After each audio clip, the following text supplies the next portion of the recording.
There's a moment most people never forget.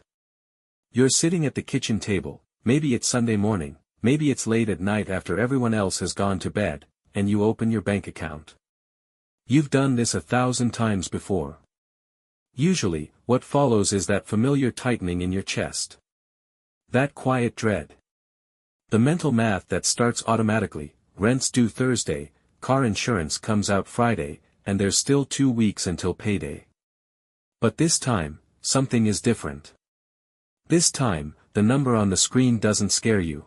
In fact, for the first time in years, maybe the first time in your adult life, you actually feel okay. That feeling has a price tag.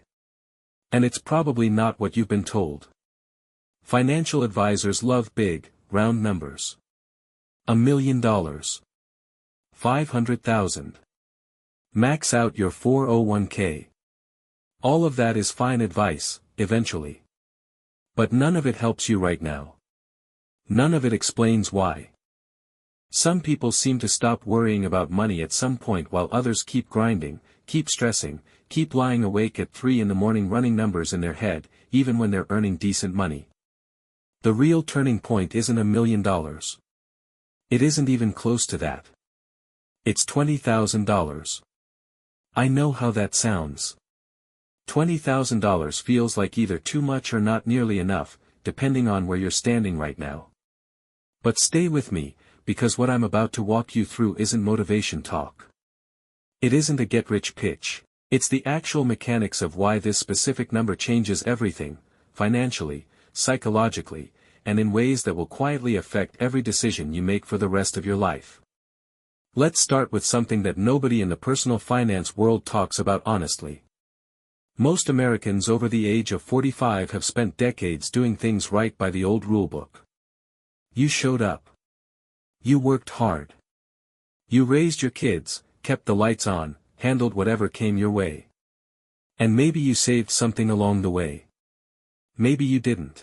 Either way, there's a good chance that somewhere in the back of your mind, there's a voice that says, "It's too late for me." The compounding, the investing, the wealth building, that's for younger people who had a head start. That voice is wrong. And I want to prove it to you, not with cheerleading, but with math. Here's what that voice doesn't understand about the $20,000 threshold. Your brain, right now, may be operating in what psychologists call survival mode. It's not a character flaw. It's not laziness. It is a completely rational response to financial pressure. When money is tight, when every unexpected bill is a crisis, when you're one car repair away from a bad month, your brain physically cannot think the way wealthy people think. The mental bandwidth simply isn't there. Think about the last time you had a genuinely stressful week at work. Not just busy, truly stressful, where you were putting out fires all day. How creative were you that week? How strategic? How much did you think about your long-term goals? Probably not much. Because a brain under threat focuses on the threat. That's how we're wired. Financial scarcity creates exactly that kind of mental state, permanently. And it doesn't matter how smart you are. Researchers who've studied this found that the cognitive drain of financial stress is roughly equivalent to losing about 13 IQ points. That's not a small number.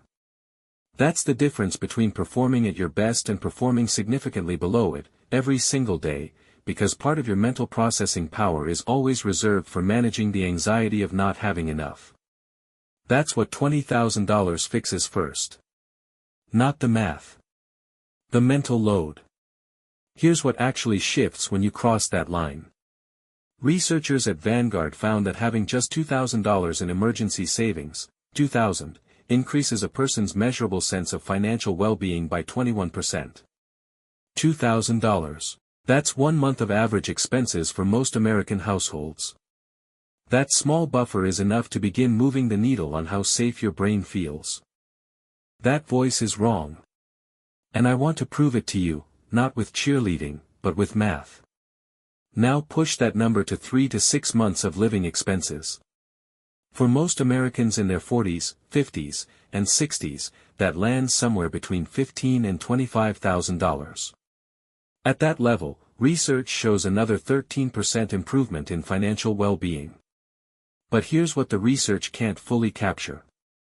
When you know that if something goes wrong tomorrow, you're covered for months, not days, your entire orientation toward life shifts. You stop being reactive. You start being deliberate. You stop asking, how do I get through this month? You start asking, what do I actually want the next 10 years to look like? For someone who's spent years, maybe decades, in reactive mode, that shift is genuinely life-altering. Now let's talk about the math, because this is where it gets exciting. Say you're saving $1,000 a month at an 8% annual return. Getting to your first $20,000 takes roughly 19 months. A year and a half of discipline, of saying no to things, of watching that number slowly climb. Most people quit somewhere in here, not because they can't do it, but because the reward doesn't feel real yet. But watch what happens after. Your second $20,000 doesn't take 19 months. It takes about 17. Because now that first $20,000 is generating its own returns alongside your contributions. You didn't work harder. You didn't change anything. You just had more money in the game. By the time you have $400,000 invested, you can generate your next $20,000 in roughly 5 months, almost entirely through returns on what's already there. The same amount that took a year and a half to save the first time is now arriving automatically, because of math. That's compound interest. Not as a slogan. As a real, lived experience. And here's why this matters, especially for people in their 40s, 50s, and 60s. Most people assume compounding is only for the young. That's not true. The steepest part of the curve, where acceleration becomes genuinely dramatic, happens later.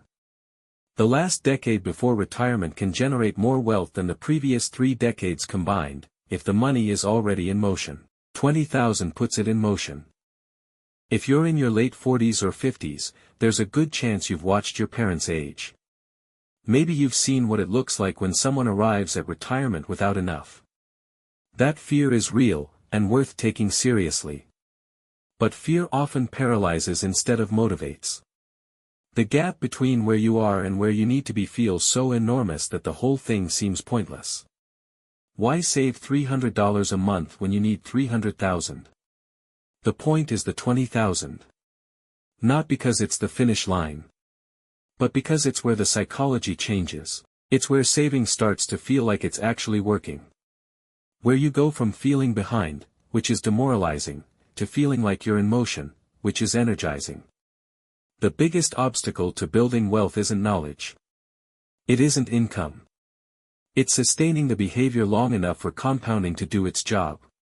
And you can't sustain it when every month feels like shoveling against the tide. 20,000 gives you something real to point to. Something you built. Something that's working. Now let's talk about your career, because this part surprises people. $20,000 changes how you show up at work. When you're living paycheck to paycheck, you're negotiating from quiet desperation. You don't push back when something crosses a line. You don't ask for the raise you've earned. You don't explore other options because the uncertainty feels too dangerous. 3 to 6 months of expenses saved changes all of that. You don't have to quit. You probably won't. But knowing you could, having what some call walking away money, changes your posture entirely. You ask for the raise. You push back when it's right. You take on the stretch project because you're not terrified of failing. And here's the surprising part, in most cases, you never need to use the money. Just having it changes how you carry yourself. That kind of confidence, the kind that comes from real security, gets noticed. It gets rewarded. And those rewards accelerate your wealth building further. There's a trap here I have to name directly. A lot of people hit $20,000 and immediately spend it. I understand the impulse. You've been disciplined. You've said no to things, and now there's a real number in your account that feels like a reward. So you take the trip. You upgrade the car. Don't do it. That $20,000 is not a prize. It's a foundation. The difference between someone who stays at 20,000 and someone who builds real wealth is entirely in how they treat that first milestone. Do they cash it in, or do they let it work? A $30,000 car isn't just $30,000. At 8% over 20 years, that money becomes over $140,000. Every major decision from here carries an opportunity cost, a real number. Once you start seeing it that way, your choices change permanently. Let me be direct about something most people avoid. Transportation is probably the single largest wealth-destroying habit in American life. Between payments, insurance, maintenance, and fuel, the average household spends $600 to $800 a month on vehicles. Over 40 years, that's close to $1 million in lost wealth when you factor in what that money could have earned if invested. That's not a rounding error. That's the difference between retiring with security and retiring with worry. The person in the luxury sedan is usually leveraged, paying every month for the feeling of looking successful. The person in the 7-year-old Honda is quietly building wealth and sleeping well. Once you have 20,000 saved and you start thinking in real numbers instead of monthly payments, the car decision looks completely different. Here's what I want to leave you with. 20,000 is the number, not 10, not 50, because it sits at a specific intersection. It's large enough to generate real returns. It's large enough to feel genuinely secure. And it's actually achievable, which is the part that gets overlooked. Close enough to be real is the only kind of goal that changes behavior. If you're 45, 55, or 65, and you're looking at your finances with regret, hear this clearly. The best time to plant a tree was 20 years ago. The second best time is right now. The compounding curve doesn't flatten at 60. It steepens. If you have 10 years of working life left and you put 20,000 into motion, you will be surprised by what the math produces. You don't need a miracle. You need a starting point. $20,000 is that starting point. Everything before it, you're pushing uphill. Everything after it, gravity works for you. Start today. Your future self is counting on the decision you make right now.